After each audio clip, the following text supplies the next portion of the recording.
On this episode of America's Port, preparing for the arrival of a queen. A pier sweep prior to the arrival of the Queen Victoria to make sure that there are no explosive devices attached to those pilings. Customs and Border Protection stop a suspicious container. Main focus is anti-terrorism and narcotics. The Port Police dive team takes the lead on a nationwide missing person case. We're going to be searching one of the marinas in the San Pedro area for a missing person. Alpha will be able to help solve the case.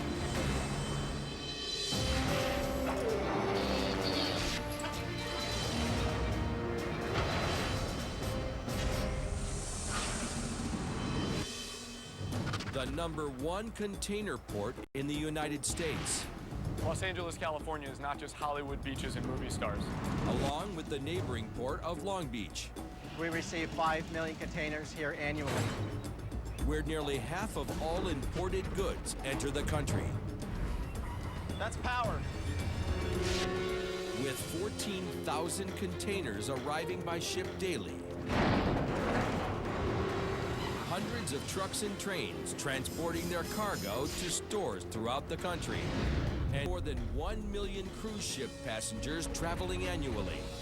Protecting America's port is a top priority. It can be very much a terrorist target. Protecting this port is tough. Securing this American gateway just might be a matter of life or death.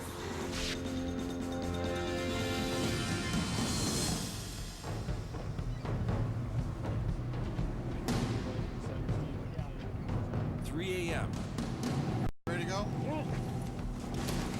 The Port of Los Angeles is on high alert for the arrival of a prestigious cruise ship, the Queen Victoria. With thousands of passengers and media hype surrounding her maiden voyage, the Queen Victoria, in counter-terrorist terms, is considered target-rich. The port team's already in the water, so we're just going to go in on the same piling that they're at. PDOG, the Port Dive Operations Group, has just an hour to complete its mission before the Queen Victoria arrives. A pier sweep on Pier 93 here prior to the arrival of the Queen Victoria. It's a maiden voyage into the Port of LA, and we're just making sure that the pier is safe, that there's nothing in the way of any harmful devices that could affect the docking of the ship or its safety while it's in port. When he says harmful devices, he means bombs. Swim down to the end of that camel for recovery. Your other two are down there already. Since September 11th, we do periodic searches down here. Please roll up doors. Can you give us the door number? Well, 201, 6 divers deployed mid-pier. We're part of the Port Dive Operations Group. We're the LAPD team. We're also working with the Port Police team, and our safety divers are from the Los Angeles Fire Department. So we have a total of 3 teams that are working about 1,200 feet of pier, and the process will take about 45 minutes to make sure that there are no explosive devices or anything else attached to those pilings. This low visibility water means additional risk to divers. The port is pitch black down there. Divers are tied into a line for safety reasons, and also because it assists with the search. They basically follow the line kind of in a serpentine pattern, and this way every foot of the piling is covered, going down to a depth of about 35 feet. We've got 4 LAPD divers underneath the pier, searching the bottom of the dock, and there's 2 more divers that are searching the camel area that the ship's going to lay alongside when it comes in. An explosion here could shut down the port.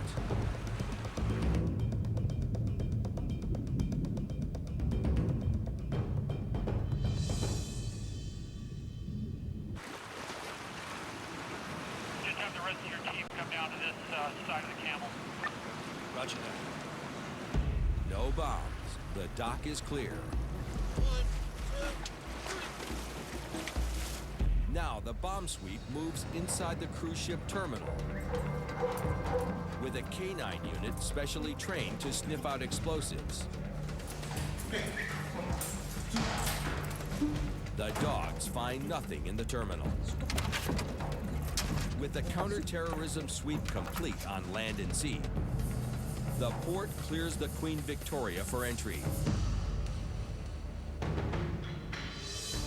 The Cunard cruise ship line includes the Queen Mary II and Queen Elizabeth II.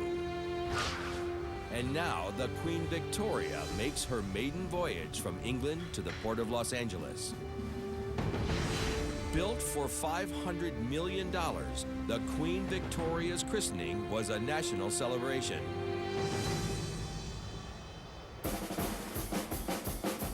Only members of the royal family can name Cunard ships. For the Queen Victoria, Prince Charles's new wife Camilla Bowles did the honors. I name the ship Queen Victoria. May God bless her and all who sail in her.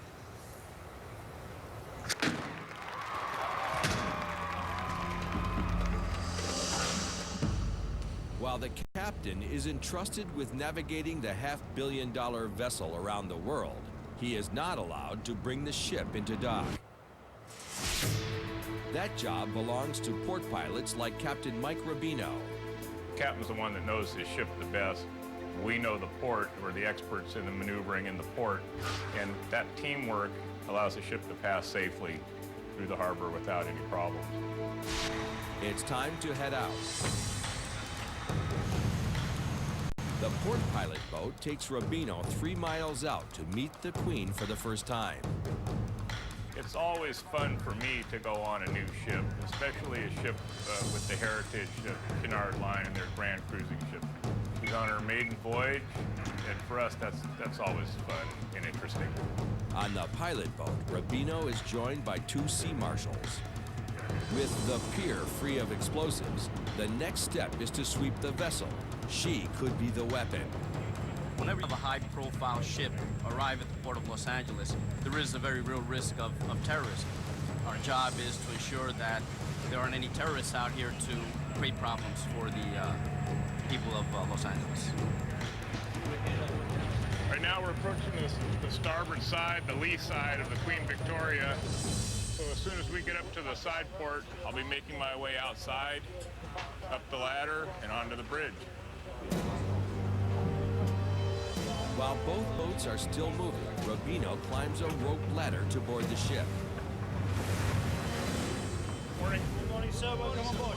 Welcome. Thank you.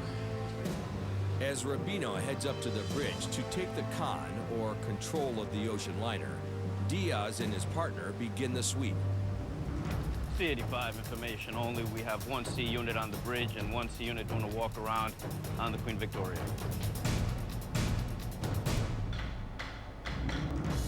Nearly 1,000 feet long, the Queen Victoria has 12 decks and 990 staterooms. These sea marshals have a lot of ground to cover at sea. Our duties include surveying the ship for any oncoming threats. We want to make sure that there are no vessels approaching the ship in any form. As you can see, we have our police boats also doing perimeter patrols of the area. The other set of blinking lights over on our port side is a Coast Guard vessel that's providing security escort into the Port of Los Angeles. Diaz knows firsthand the importance of tight security. Doing this type of work is very meaningful for me because during 9/11, I was a police officer in the city of New York during the time that the attacks occurred. And so I'm still continuing to fight terrorism.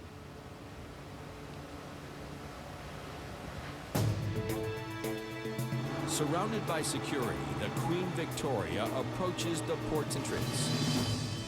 Famous Angels Gate Lighthouse, right here. Welcome to the Port of Los Angeles, folks.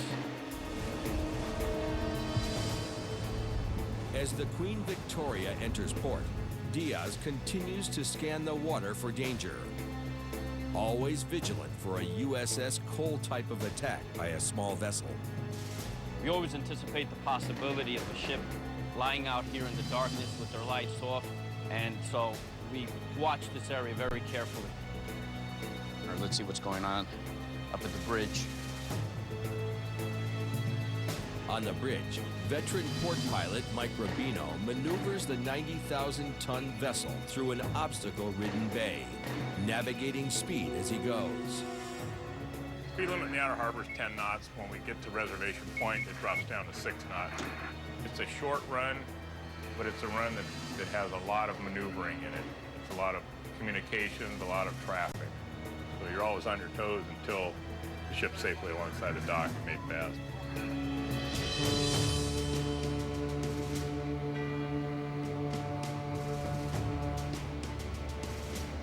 Rubino pilots her safely into her parking spot on the pier.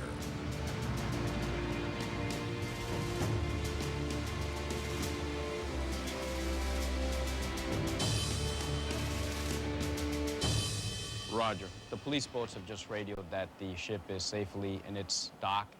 The ship performed flawlessly, and we're alongside. Okay. Very good. This transit was safe, but the terrorist threat remains. If the Port of Los Angeles were to be attacked, it would seriously affect commerce in the United States. It's a critical location, and we need to protect it.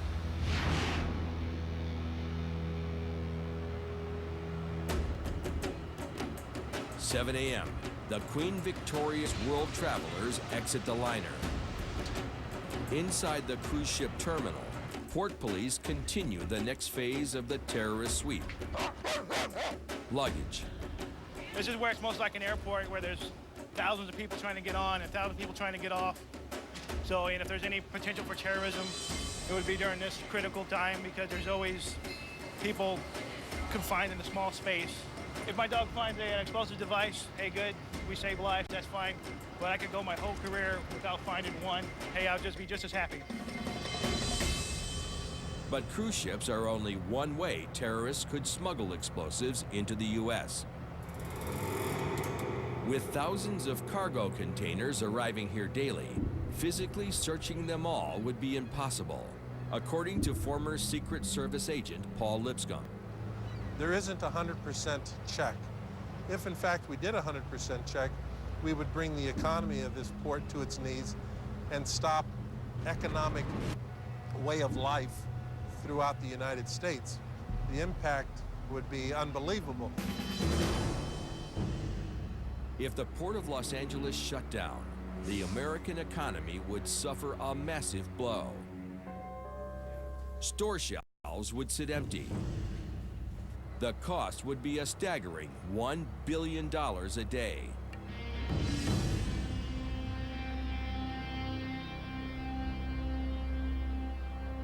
Securing this open port with its constant flood of cargo is a unique challenge.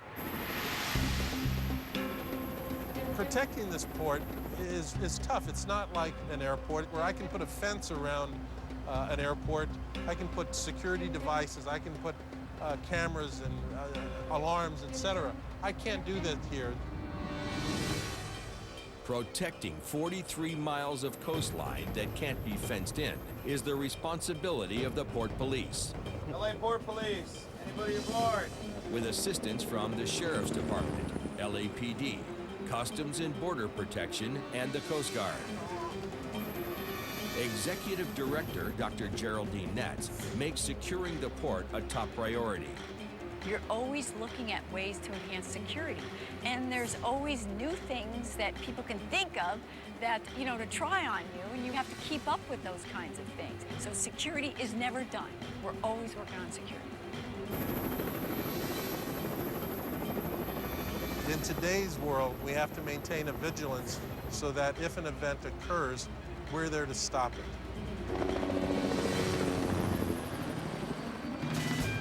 Today, Customs and Border Protection officers red flag a suspicious container. We'll look for weapons, we'll look for money. We actually will look for everything.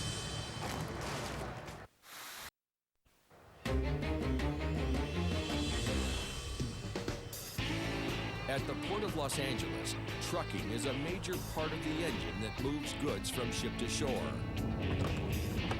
truck driver Sal Orozco deals with the problems of being a longtime short-haul trucker. I've been driving for this company 17 years. Trucks right now, you make money, but you got a lot of expenses to pay. And competition is out there, and more trucks, less pay. And longer waits at the port security checkpoint.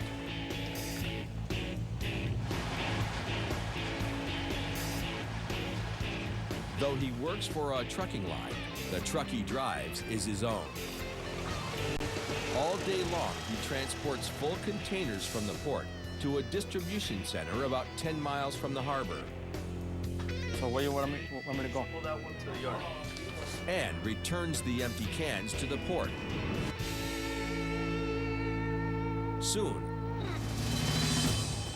Orozco will have more to worry about than competition from other truck drivers. There's a new regulation at the port, the dirty truck ban. Its aim, reduce port pollution by 80% over the next 5 years. A lot of the trucks that come into our port are really old, beat-up trucks. Leading the charge against pollution-spewing vehicles is the port's executive director, Dr. Geraldine Natz. Those old trucks really generate a lot of air emissions.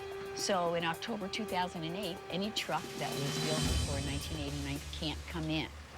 That means soon, Orozco's 1989 so-called dirty truck will be phased out. He too will be turned away at the port entrance. In an effort to offset some of the 17,000 metric tons of carbon dioxide spewed into the air at the port every year. And then by January 1st, 2012, all the trucks that come in here have to meet the 2007 EPA standard for air emissions. Otherwise, the truck doesn't get in. The first phase of the ban affects approximately 3,000 drivers of the oldest, dirtiest trucks. That includes Orozco. That's a good idea to just clean the environment, and clean the air and all the pollution. But it's going to affect us, the one we driving the dirty trucks, because we don't have that kind of money to spend on a new truck. And I don't know what's going to happen.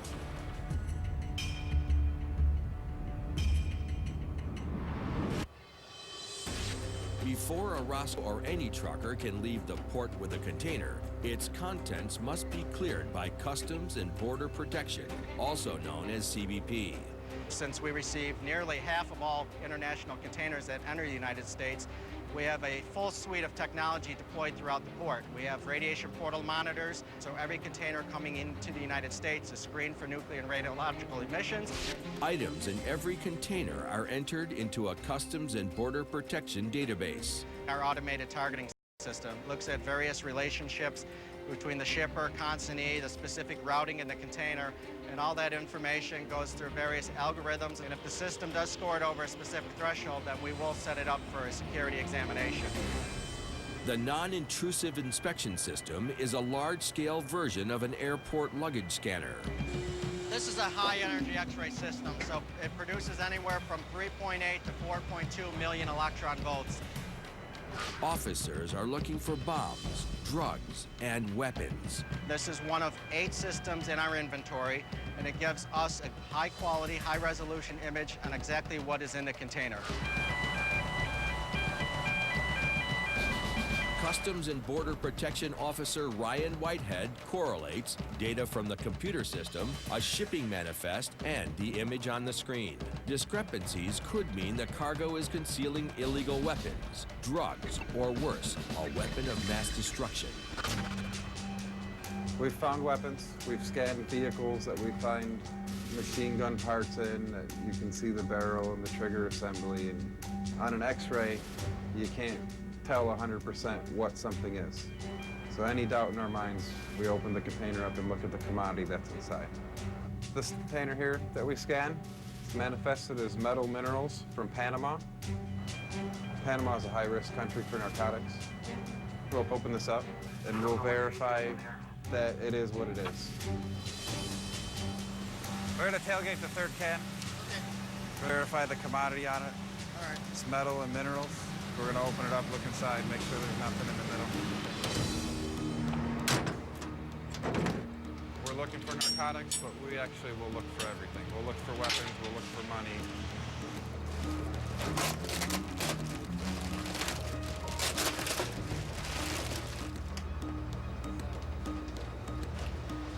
Standing here, another thing I just noticed, when we were in our manifest, it said the product was coming from Panama. It says product of Peru. So why would they say it's from Panama, but it's actually from Peru? My experience tells me that there's narcotics and stuff getting shipped from Peru. This cargo is now classified dangerous. The bags could house narcotics or explosives. CBP quickly moves it to a secure location for a closer look.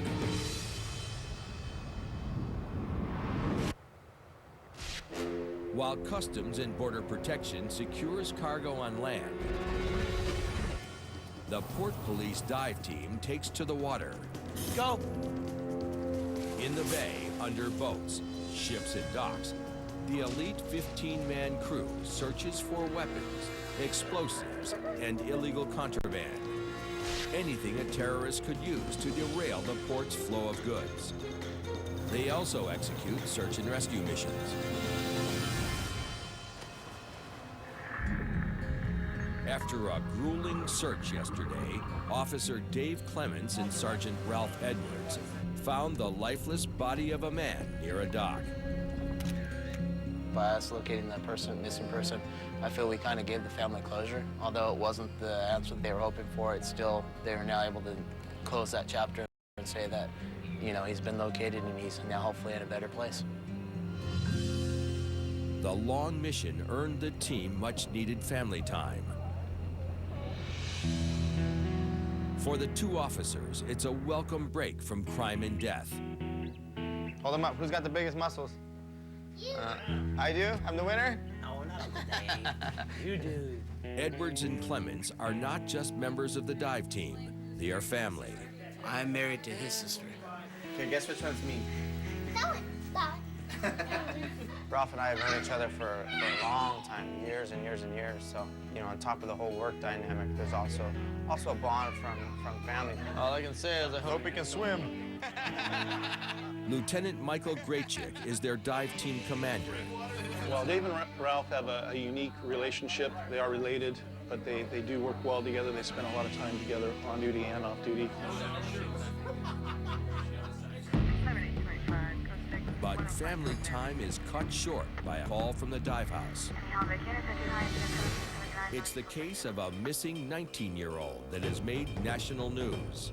Donna Joe went out with a man she met on Craigslist and hasn't been seen since. The man owns a boat in the Port Marina. The Port Police get a tip that her body may have been dumped there.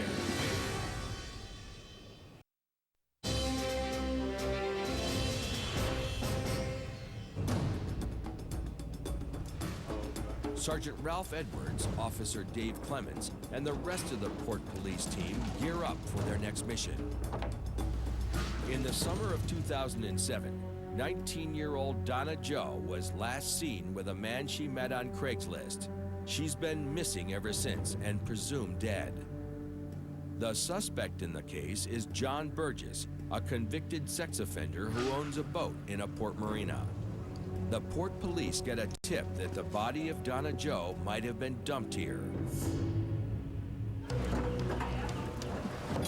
A mission with such national impact calls for multiple law enforcement agencies, all under the direction of the Port Police dive team. And we've joined forces with LAPD, and we're going to be searching one of the marinas in the San Pedro area for a missing person. It'll probably be a long day.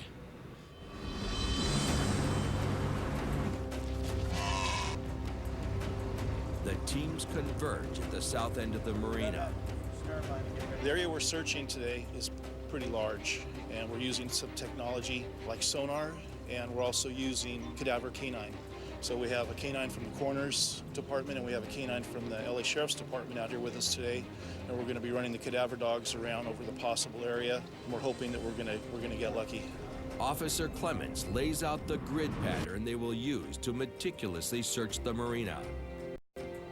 If we work along the docks, we can use a reference of the docks. If we move, when we move out, we're going to drop floats to grid it off. All right, cool. All right.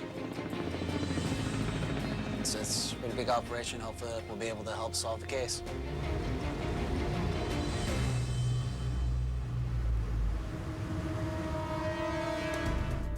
The grid search starts at the suspect's boat.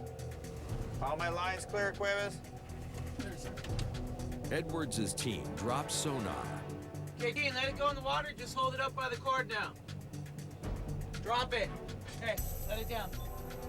There you go. It's on the bottom.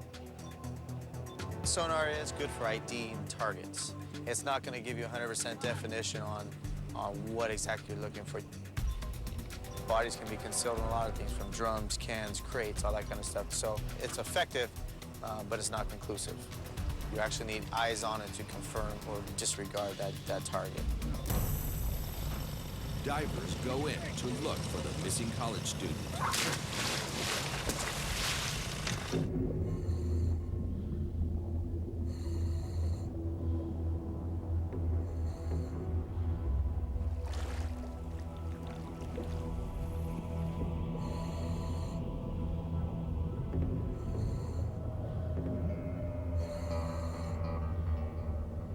Cadaver dogs sniff the surface to aid in the search.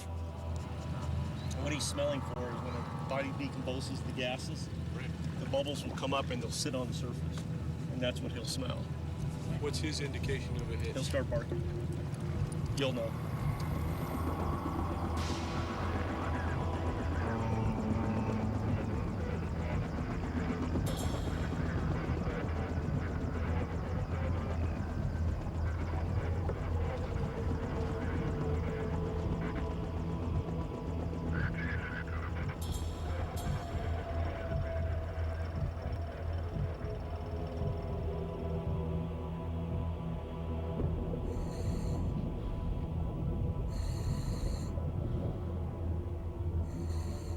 After 8 hours of combing the marina floor inch by inch, the exhausted teams yield to fading daylight. Anytime you're dealing with potential evidence subsurface, it becomes very labor intensive. There's time restrictions for divers, and you burn through resources pretty fast. No sign of Donna Joe's body.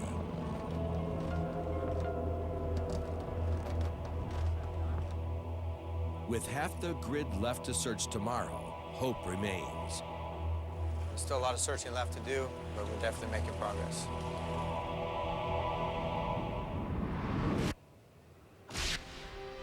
Five hours after docking the Queen Victoria, port pilot Captain Michael Rubino heads up the hill to San Pedro to celebrate Thanksgiving with his family. We've got 3 generations of Rubinos, and we're happy that you could be a part of it. Michael Jr. will soon graduate from Cal Maritime, the same Merchant Marine Academy his father attended. I'm in the Marine Transportation program, so that's just cargo and navigation. Rubino gives orders in the kitchen as he does on vessels. Steady. Hold on. Put her down. Set her down. I saw something come out. We got super tankers in, but we can't get a 20-pound bird from the pan to the cutting board. He's going to carve his turkey. So that's the new tradition, the next generation. There you go. Okay, here you go. This is the first year that I've passed. Still a rookie. Good job, good job. Michael Jr. will soon share more than just the carving knife with his father. They'll share the sea. Ultimate goal is to follow in Dad's footsteps and become a pilot. Yeah, I'm extremely proud of him, and I'm extremely proud of not only him following in my footsteps, but how well he's done doing it. We'll see where his career goes from there, but extremely proud of him. Tomorrow, Rubino will take his son to work with him as he pilots a mega ship into the harbor. This will be young Michael's last boarding with his dad before graduating as a third mate. I love that moon.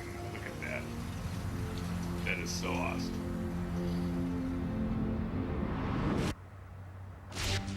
Customs and Border Protection officers have seized a Panamanian container with questionable cargo.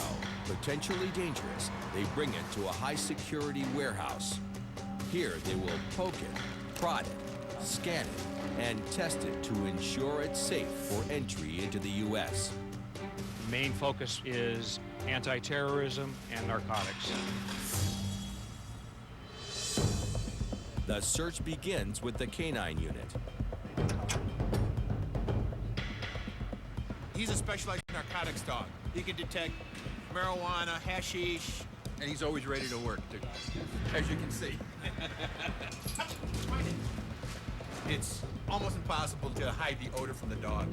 Their nose is about 400 times more sensitive than yours. Find it, buddy. Good boy. He just did a quick run-through for me and told me there was nothing in there on the top. The next step is to unload the container.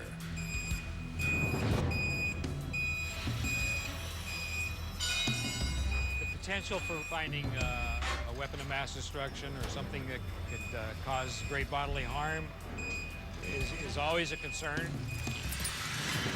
To prepare for a physical search, the bags are scanned for nuclear radiation. This is a radiological isotope identifier. If there's a high enough threshold, it will sound off. Negative. It's time to open the bags. All right, we got some metal here from Peru, loaded in Panama, referred by the field team, very dense commodity. I want everybody to team up on a pallet and probe it.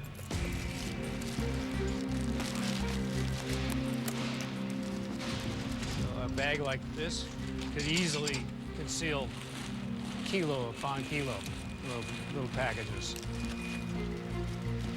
They'll go in with the probe in the bags and then feel around with the probes to see if they can find any dissimilar feels in the contents. It's very effective. Yeah, if there was a brick of narcotics in there, I'd probably run into it and stop the probe. But right now, it's just going straight through to the bottom everywhere I'm probing. It's all right. One final test remains. The commodity is iron ore. We're just going to make sure it is what it is. We're going to make sure it's not any narcotics involved. So I'm going to grab a little bit of this and put this into this reagent test kit here to make sure there's no narcotics. Iron ore in its powder form is used in magnets, auto parts, and for scientific research. But it is not Peru's primary export. It is well known that they've been using products like this as vehicles for smuggling cocaine, and we just want to make sure that there is none in there. Hopefully, if it is here, we will detect it.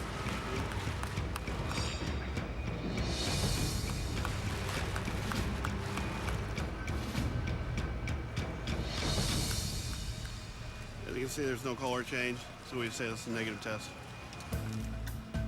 This product here is what it's said to be. I'm pretty sure that everything here is legitimate. This commodity will be released and go on down the road and become whatever it's scheduled to become. The container is cleared for transit.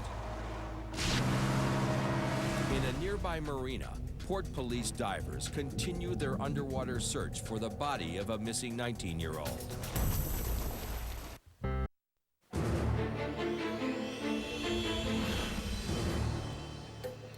It's the day after Thanksgiving.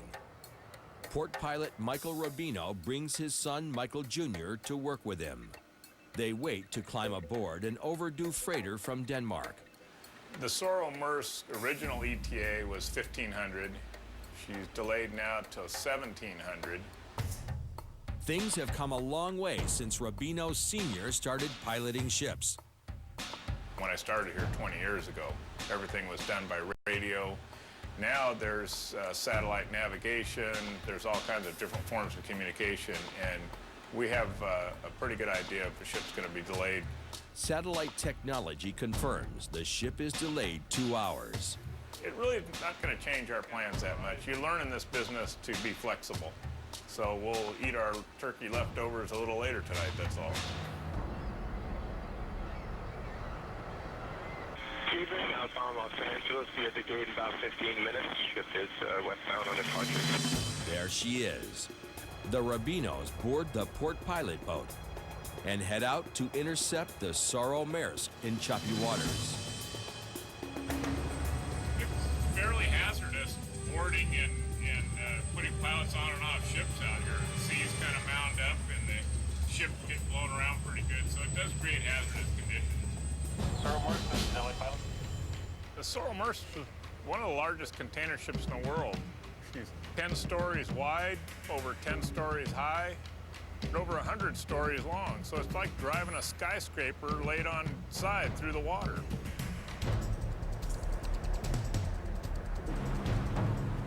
The Rabinos must jump from the bow to the swaying Jacob's Ladder, 50 feet of plank and rope, which pilots climb to board ships while both are moving. Dead ahead is the most dangerous part of the job. Yeah, this is the hardest part, climbing up the ladder.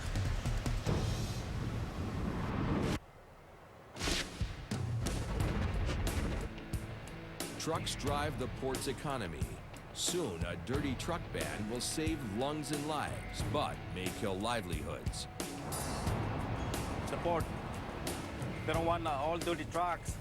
In 6 more months, I'm not driving this truck anymore. I don't know what to do. Probably look for something else. Ban or no ban, he's got a family to feed. The trucking company Orozco works for will soon put 71 liquefied natural gas or LNG trucks on the road, thanks to port-subsidized funding.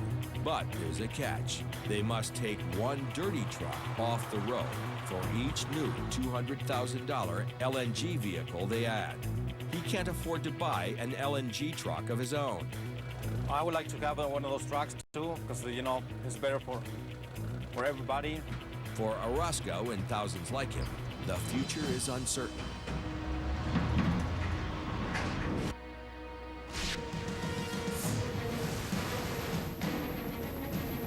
Day 2 in the search for the body of the missing 19-year-old Donna Joe.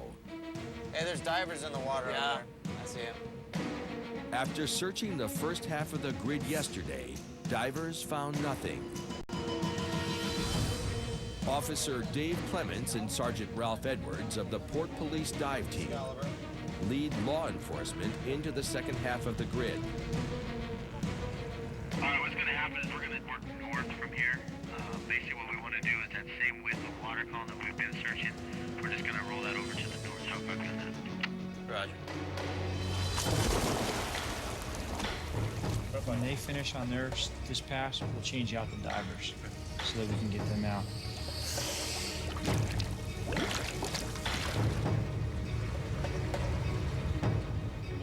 Cadaver dogs sniff for the scent of a decomposing body below.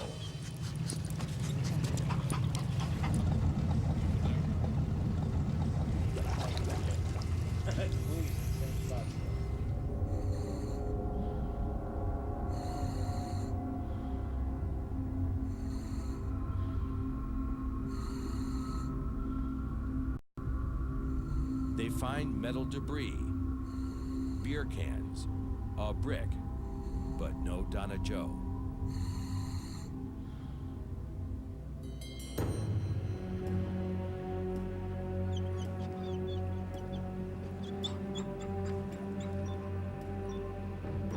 This right here is something to look at. Near a dock, sonar hits a significant target. It's casting a pretty good shadow, which means it's up off the bottom. For every item that's down there that could be within the size limit we're looking for, it's worth checking out. Could this be the body of the missing college student? They're going in to find out.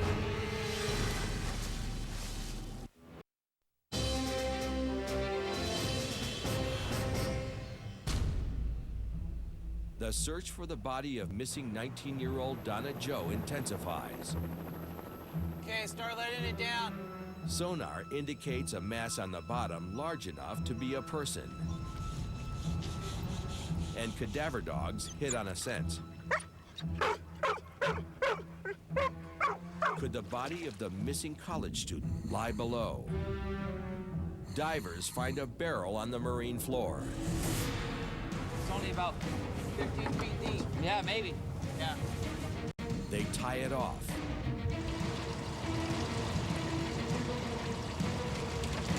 Topside officers pull it to the surface.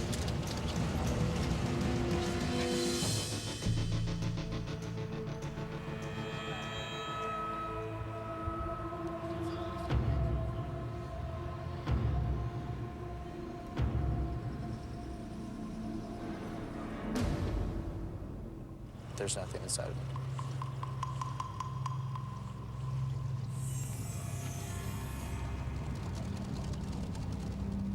For the Port Police dive team, finding nothing is a bittersweet ending. You get satisfaction out of being able to complete your task, but if I make it a career without finding something, I'll be more than satisfied.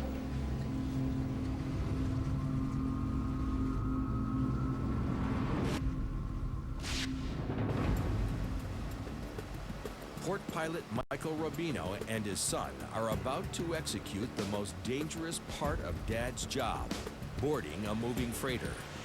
Yeah, this is the hardest part, climbing up the ladder. The dangling 50 feet of rope and plank is the only way aboard. I think it's great coming out here and getting to go on the vessels with them. It's exciting every time I get to go on. A fall from the moving ropes could leave him pinned between vessels or sucked under the ship. Accidents that claimed 4 pilots' lives last year.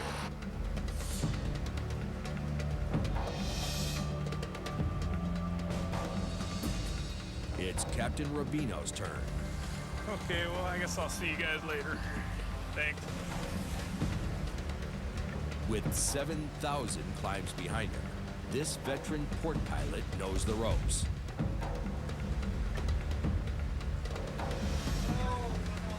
Thank you. Hello, pilot. Thank you. How are you? Good, good. But the climb is only halfway over. A shipmate escorts Rubino up many flights of stairs where he takes command of the gigantic vessel. Am I looking a little winded? Yeah, it's getting harder and harder to go up that ladder. I don't know why. Those ladders have gotten longer. Hello, Captain. How are you? Good, thank you. Good evening, Captain. How are you? Welcome. How are you? Captain Rubino is my name. This is Cadet Rubino. He's observing today. Okay. No relation. No, he's my son. It's slow ahead, 005. Thank you, Captain. How was the trip? Terrible. The ship encountered a huge delay due to a weather front en route from Denmark, adding 150 miles to the journey. LA traffic, Soromers. Soromers traffic. Good evening, pilots aboard, inbound Los Angeles. To navigate through the channel and avoid any obstacles, Rubino gets assistance from the tugboat Scout. Scout's all fast back here, Captain Rubino, running with you, sir. Scout, all fast, Roger. If you cut her back a bit, just follow me up. Yeah, Cap, I'm gonna hold up out here, cut her back for you. Come on ahead, I'll follow you up. Steady. Thank you. Not really much of a difference between on the ship and at home. It just stands around and tells people what to do. Vessels entering port customarily stay between a green buoy on the left, or port side, and a red buoy on the right, or starboard side. Rubino's intimate knowledge of the channels leads him to push the boundaries of conventional navigation. We go east of the channel because on these size ships, we have such a short run to the next turn. It sets us up better, gives us a better angle to make this right-hand turn that we're making right now. This trip is a learning experience for Michael Jr. I see those green and red buoys and I think, okay, we're supposed to go directly between them, but I think it's interesting how the pilots know that we're able to come to the east of that to shape up better for the channel that we're going into. On a ship that's 350 meters, you want to gain every advantage that you can while you're maneuvering, and that's just one of them. Scout, stop. Let's take her in, Cap. Put you over on the port quarter. Roger, ship to port quarter. Roger, Scout. Any opportunities I can have to come out here and ride along with my dad is great experience. This job, I think, creates a little humility in all of us when we do it. Just moving these massive ships around this harbor. Today I had my son Michael with me, and it's a very special day. In the spring, he'll be graduating from the Maritime Academy. He'll have his third mate's license and his diploma.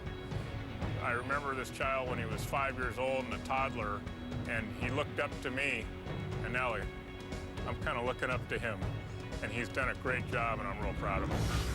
As a father and son bond over their love of the sea, a daughter remains missing, some fear in a deep, watery grave. The suspect, sent to prison on an unrelated conviction, claims to have information on where her body is, but won't talk unless given immunity. And due to the dirty truck ban, a family man may lose his livelihood for the sake of cleaner air in the harbor. These are the human dramas that churn through the waters of America's port.